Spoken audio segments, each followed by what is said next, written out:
Welcome to Lake Arts and Entertainment Showcase, covering the arts throughout all of Lake County.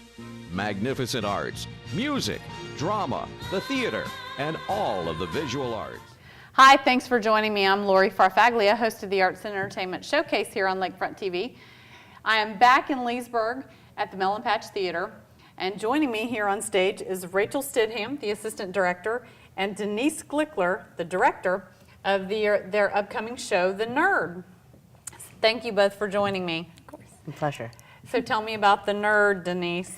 Well, The Nerd is a show that deals with a man in the 80s who has a tendency to be a little bit wishy-washy and an attempt to get rid of a man who is extremely, extremely annoying.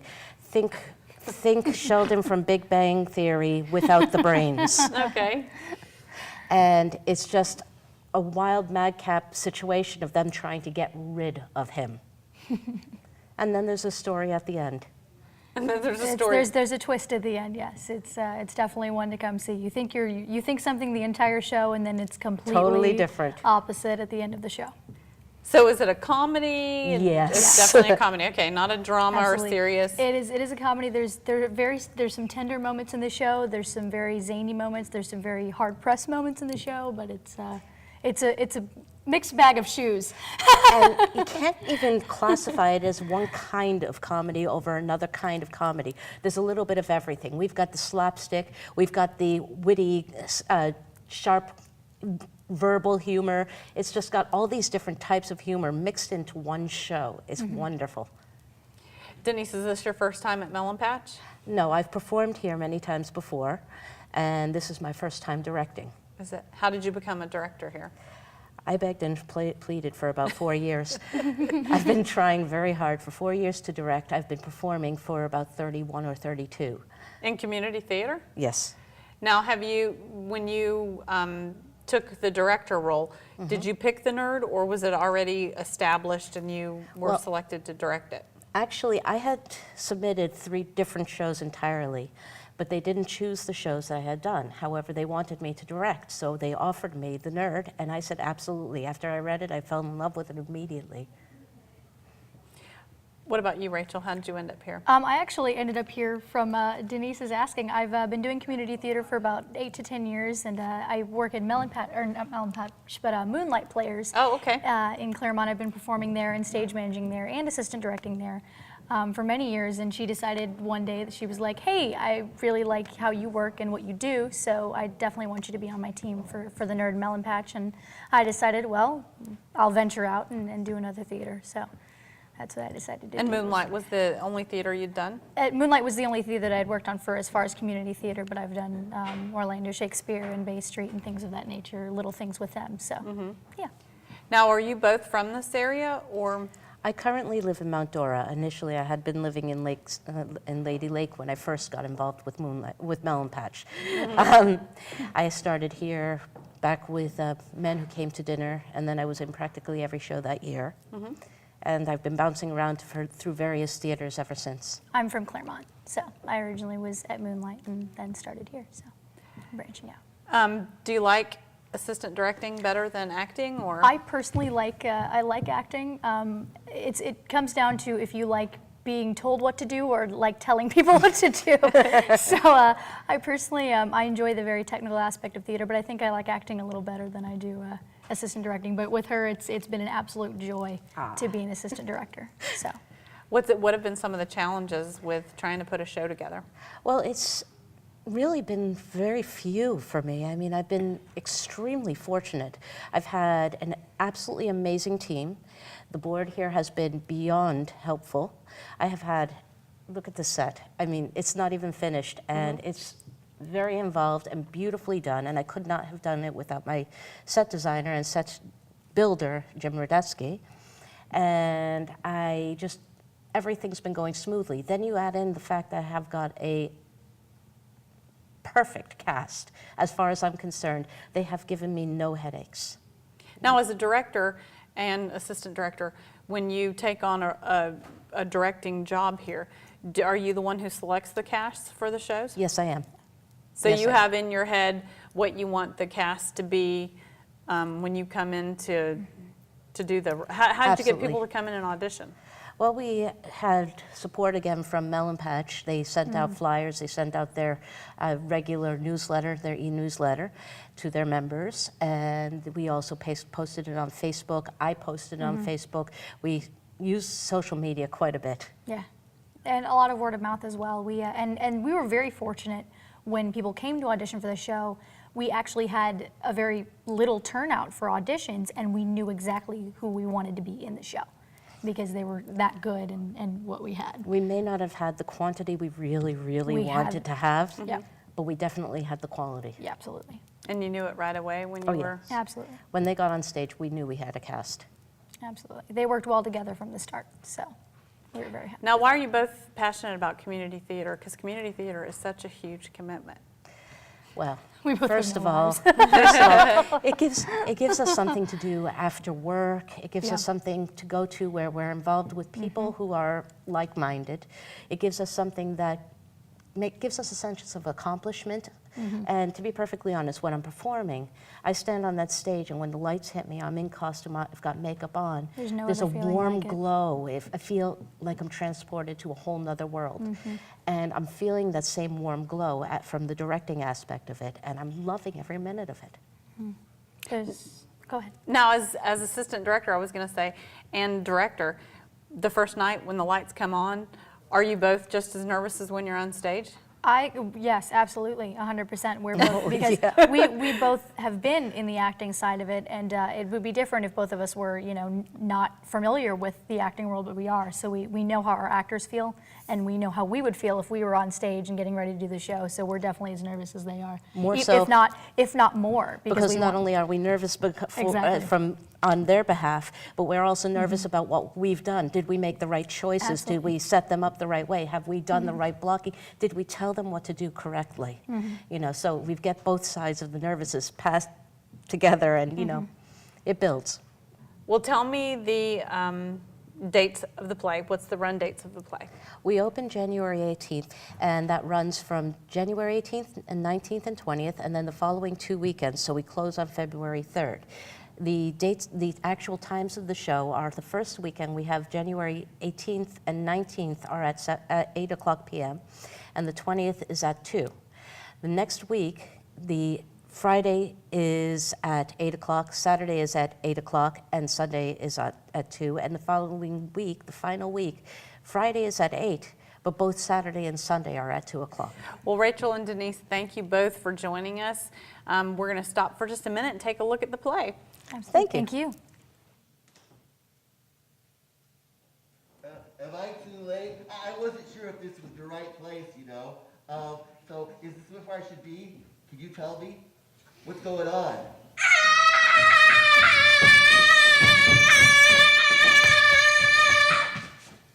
Oh.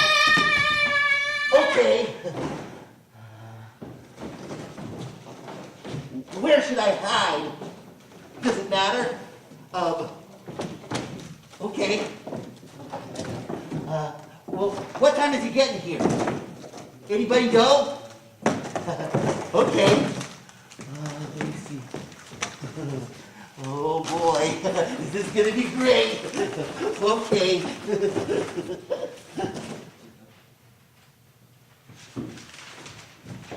So, what are we talking? We're talking about 4 or 5 things tops. That archway there, all that junk around the windows, get rid of that, and we're in business. What's your problem? Well, yes, but I'm just, if we lose all the molding, then I'm just afraid that it'll start looking like a lot of other buildings. A lot of other buildings? But I mean, oh, but what is it? What is it? What's wrong, honey? Now, come on, you're tickling me. Now, tell Granddaddy what's bothering you. A what? Now listen, look, you know I put up with a lot. I put up with an awful lot, but I will not put up with a liar! Amelia! Who's ready to show us the hotel? What happened? Nothing. My granddaughter's been watching too many Saturday morning cartoons, that's all. So that's why the only thing that moves on her is her mouth. I was wondering about that. Everything's under control now. We're just gonna enjoy ourselves and have a good time, huh? Okay. Well. Excuse me, is this 2255 River Road? What? What's going on? Why What do was you I mean? hiding? What's going on? That's what I want to know. Wait a minute. Hey, is this some kind of a joke? Do I look like I would be joking? Hey, who are you? Where are you? Rick Stedman! You're Rick Stedman? No, you're Rick Stedman. Well, I was gonna say, I didn't think there'd be more than one Rick Stedman. No, Rick, it's Willem Cubbert. Oh. This is the guy who saved my life in Nam. Yeah, I didn't think there'd be more than one Rick Stedman, especially way out here in the woods. Well, I mean, it's not really that common of a name, you know. I mean, Yeah. Stedman, okay, sure, granted, yeah, but not Rick Stedman. Yeah, that was something else. You know, I don't think I ever even heard of another Rick Stedman before. No? Well, I guess, no, not me either. Me neither. Oh, that was just a joke before, right? What? It was just a joke, right? I don't know what you're talking about. Well, if you don't, I don't, I guess. It's your house. Right. Well, do you want to like put that somewhere and get comfortable? Thanks. Oh, It's not midnight it's yet. really What hot. the hell? Believe me. Real hot. I bet. Midnight? Excuse me? What? Excuse me? Sure. Rick, hi, it's Nancy McGinnis. This is Axel Hammond and Warnock Walgrave. Ticky. What? Tiki, oh right, sorry, Rick, Tiki Rick. Pleasure. So, what are you supposed to be? Well, I'm a businessman. Oh, yeah, that's good. And Clelia Walgrave. So, what are you? Well, I'm a teacher. A teacher, right? With your hair all cut short and all stooped over. Teacher. I guess I'm the only monster, huh? First they tried to sell me a pig, but I said, no way was I getting a no pig, even if it was the Queen of England. No. Who was that answering the door? She was great. Well, who? The girl answering the door in the boxer shorts. The boxer shorts all covered over with hearts. Well, that must have been Thelma. Thelma? Well, where would Thelma get boxer shorts with hearts on them? Those are Willem's. Willem has a pair like that. Probably. So, is there going to be a judging? What? A judging? The costumes. I'm sorry. It's not a problem, but this wasn't supposed to be a costume party. Great. Now he tells us, right? I mean, Tiki here goes and buys this funny business costume, and you spend all day probably getting dressed up like some little old teacher, and then we get here and he says, no costumes. Great. It's not important. Oh, sure, that's easy for you to say it's not important, because you're not standing here all dressed up like a bunch of goofs like we are. Right, Taki? Ticky. What? Ticky. My name is Ticky. Tiki. Oh, okay. Right? Right what? Right? Tiki. No, I'm saying what's the question? What question? What question? Right. Right what? Right? Taki? Ticky! Oh. Do you think I can get out of this now? What? Oh, yes. I hate to leave you guys, all stranded by yourselves, but I'm wearing normal stuff under this, so I'm gonna take this off now. And in the springtime, when the cicada emerges from its cocoon. Takes a little while, because it's got, all these parts to it and everything. It's better than the Queen of England. Okay. Let's get this other one off. Oh, I don't know what that was.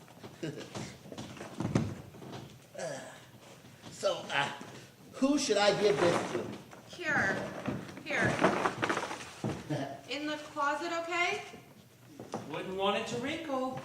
Right, thanks. This is better. Well, you want to go clean up or something? Sure. Okay. All right. Here. Right in there.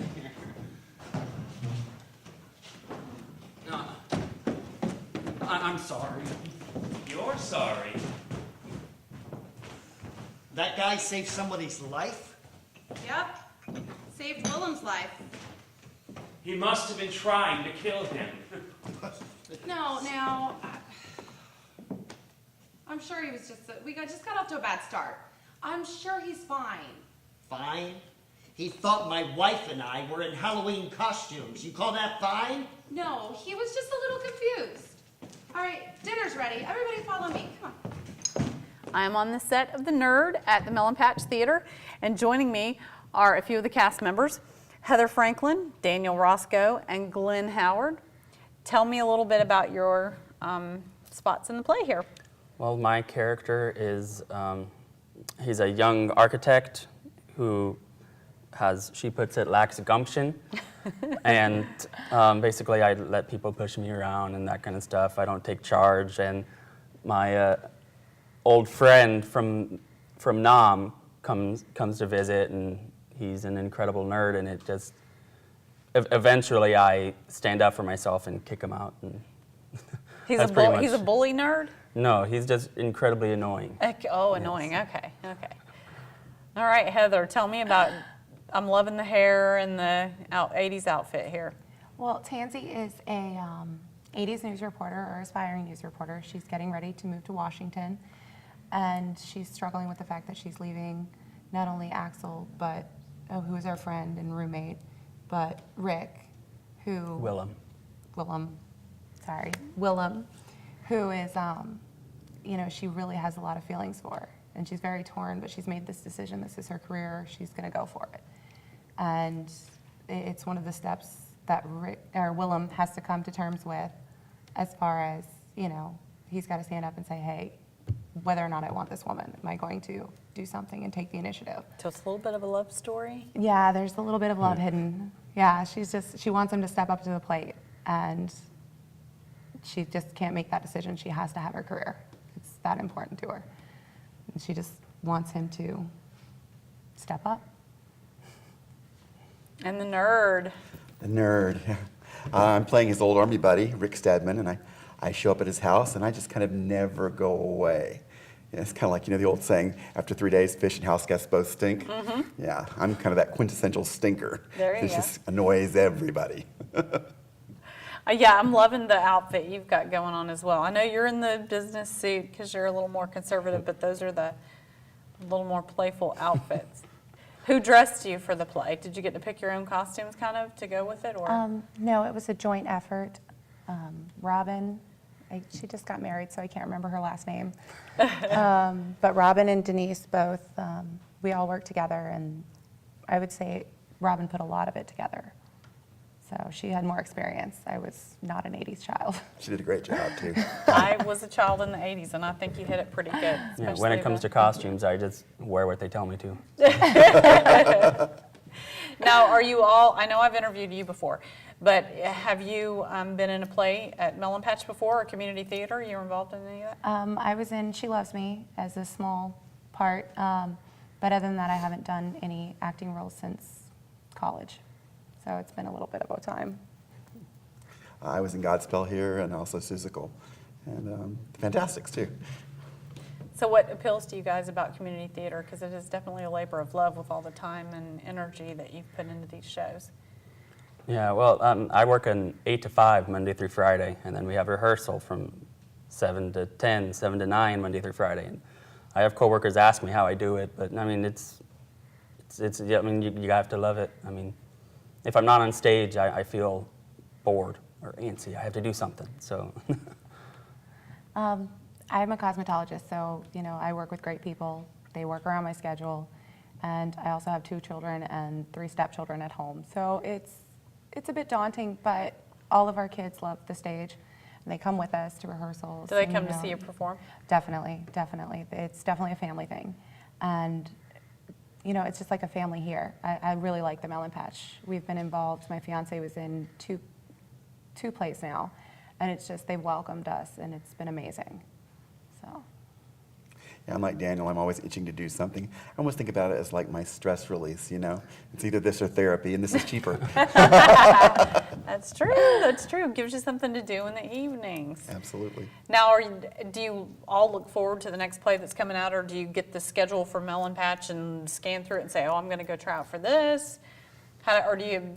Well, I actually didn't expect to try out for this. This was going to be my relaxing period and take a day off, but the director came to me and asked me to audition for it. So I said, okay, I'll audition, and we'll see what happens. And I couldn't say no. So. You've actually been involved quite a bit this past year. I've been a part of every play since That's March. what I thought, yeah. I was stage manager for 1776. I wasn't actually in that one, but So you're busy all the time with community theater. yeah, if I can be. What's your favorite part about being in this kind of a community theater setting? Well, like she said, she brought up the family. We know everybody, we know how it works, and the work ethic in this theater is very good. I mean, I've been to a few through college and high school and community college, and the work ethic and the people who are doing this for free, it's very good. So.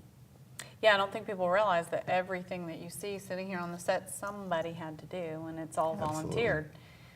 Definitely. Community theater is definitely a labor of love. You have to really be passionate about it. Yeah, that's why it's such a great family, because we all just pull together. And you have fun together, too. Yeah, you know, it's, definitely. Yeah, this doing the rehearsal period of this has been one of the best I've had. It's been incredibly fun, especially, I mean, just running through the play, you laugh at certain lines and the little jokes that you have, but I mean, it's been really fun doing this rehearsal with this cast. So. Well, thank you all for joining me. We're going to take a few minutes and look at a little bit of the play. Here's your plate. Oh, thanks. What is this? Rock Cornish hen. Oh, right. That's what I thought, because guess what? What? This is the same thing I had for lunch. Oh. Yep. Well, just eat what you want. Don't feel bad about leaving it. It's fine. Okay. Is there a trash can somewhere? I'll take that. Somebody will want it later. Okay. I'll just pop it in the warmer. I could make you a hot dog. That's easy. Or some spaghetti.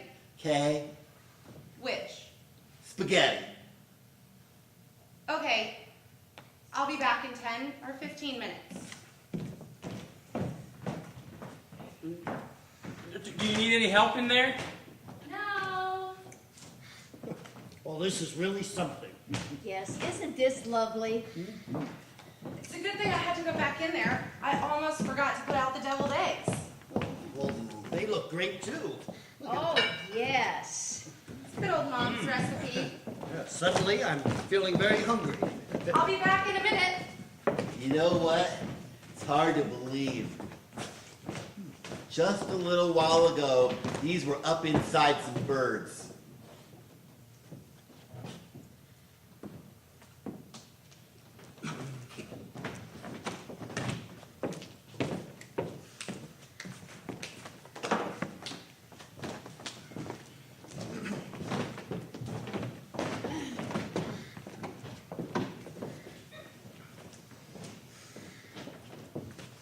So, you were saying? I don't remember. Everything okay? Oh, yes, it's fine, it's fine. Good. Why don't you tell us about what you've been doing these past, however many years it's been?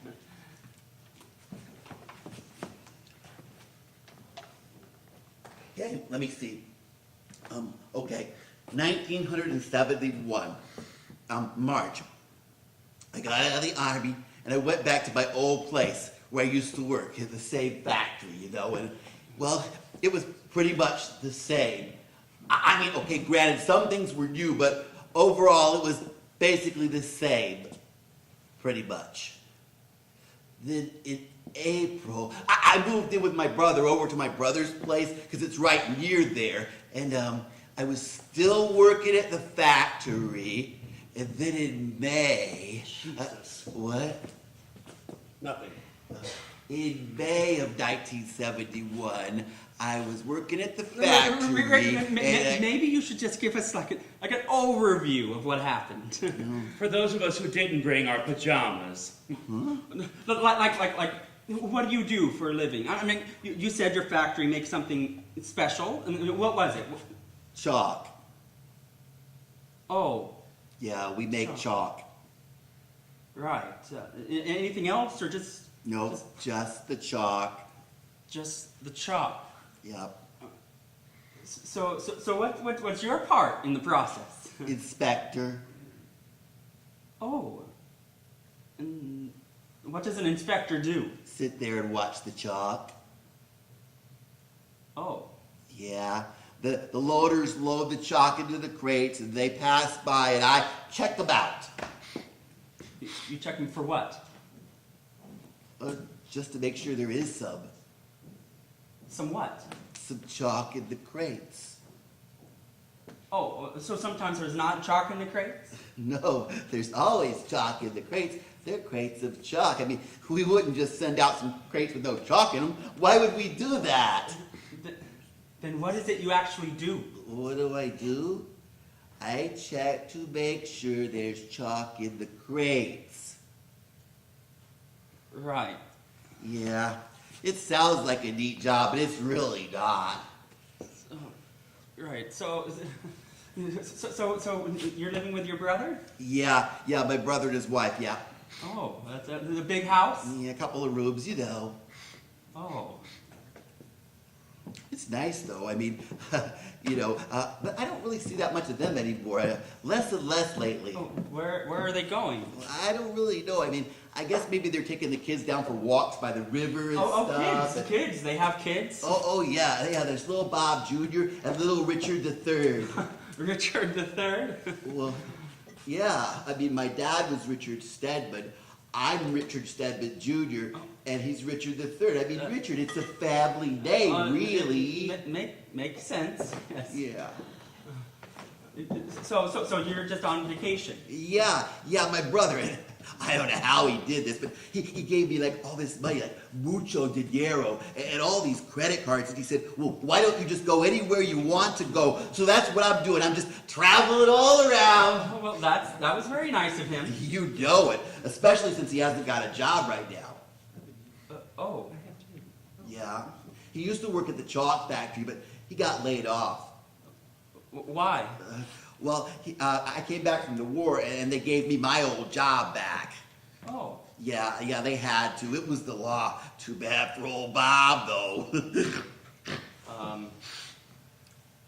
So is Bob okay with the situation and all? Yeah, well, he's got his headphones, and he likes to take long walks down by the river, and he likes to look for places to put things, and lately, he's been interested in guns. I'll bet. Yeah, lots of stuff. So you never were married? No. I only proposed the one time. It was a long time ago. I still remember. We were out on the playground playing at old Reaver Hadley Elementary School. I'll never forget. I don't think I've ever told anybody this before. What happened? Oh, well, there was this real pretty little girl, and she, one day, I gave her this necklace out of Cheerios that I made myself for her. You paint the Cheerios, you string them all together, and, well, I thought she'd like it, but what did I know? So I gave it to her, and I asked her to marry me, but she said she couldn't. Oh, how sad. Yeah, I mean, she was really, really nice, but she said she just couldn't do it. Oh. Yeah, she was like only 8 or something at the time. How old were you? 30. Yeah, her folks got really mad. I mean, they wanted to put me in jail and stuff. But you seem like you were okay with it. That really makes me feel better. So I'm gonna remember that the next time. Spaghetti! Tansy, do you think I get another one, some of those things that... Oh, sure.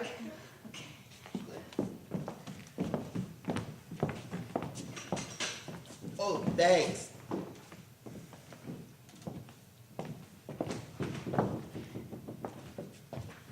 What was all that? She just needed a little time alone, that's all. Oh.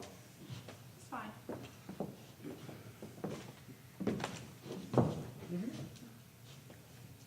You know, those deviled eggs are really good, but guess what? What? Now I'm full.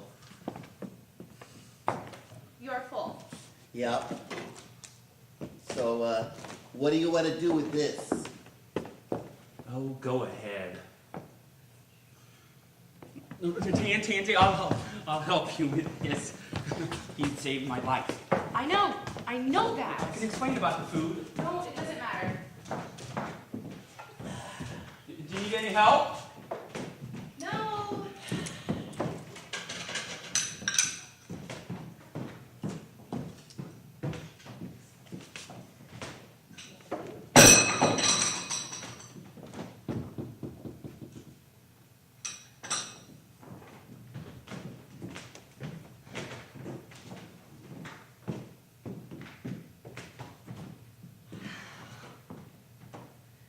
What happened? Nothing. I heard something in there. Just girl talk. Okay. So, are we done eating?